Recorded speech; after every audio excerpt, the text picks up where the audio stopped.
പൊന്നുമോളാണ്.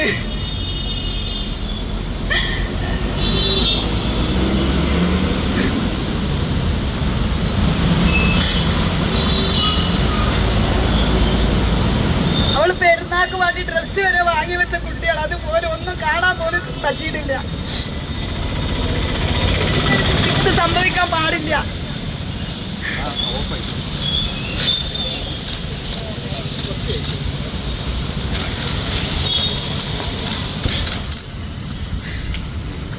അത്രയും അത് അനുഭവിച്ചിട്ടുണ്ട്. പട്ടി കടിച്ചിട്ട് ഇങ്ങനത്തെ ഒരു മരണം ഒരു കുട്ടികൾക്ക് സംഭവിക്കരുത്. പട്ടി കടിച്ച മരണം തന്നെ, പേവിഷ ബാധിച്ച മരണം തന്നെ അത്ര നേരിട്ട് കണ്ട ഒരാളാണ് ഞാൻ. ആ കുട്ടീൻ്റെ അടുത്ത് നിന്ന് ഐശ്വര്യമായിട്ട് നിന്ന ഒരാളാണ് ഞാൻ. അത്രയും ഇങ്ങനെ പട്ടികളെ തുറന്നു വിട്ട് അതിനൊരു വഴി കണ്ടെത്താതെ പറ്റുന്നില്ല.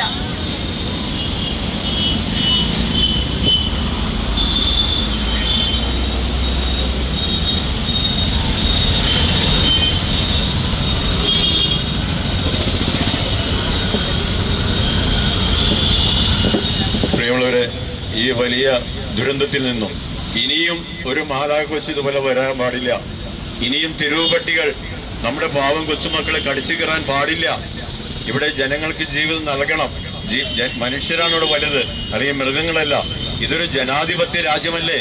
ജനാധിപത്യ രാജ്യത്ത് ജനങ്ങൾക്ക് ജീവിക്കണ്ടേ?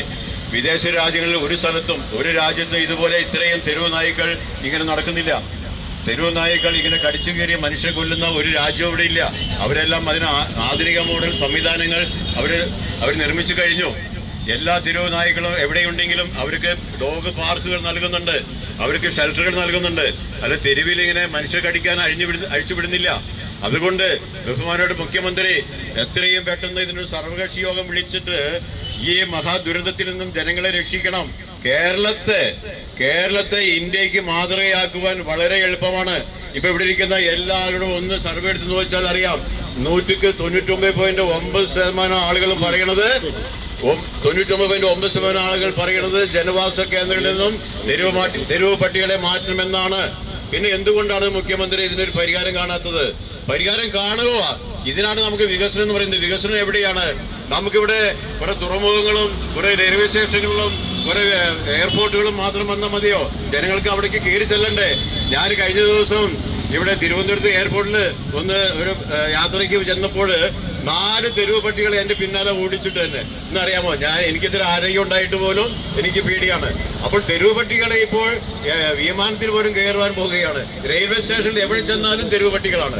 എവിടെ പോയാലും ബസ് സ്റ്റാൻഡുകൾ പറയേണ്ട ആവശ്യമില്ല, എല്ലാ സ്ഥലവും തെരുവ് പട്ടികൾ കീഴടക്കിയിരിക്കുകയാണ്. ഇത് കേരളത്തിൽ മാത്രമല്ല, ഇന്ത്യയിലെ എല്ലാ സ്ഥലത്തും. അതുകൊണ്ട് കേരളത്തിലെ ഈ തെരുവ് പട്ടികളെ മാറ്റുവാനായിട്ട് കേരളത്തിലെ ജനങ്ങളെല്ലാവരും ഒരേ ചിന്താഗതിക്കാരാണ്.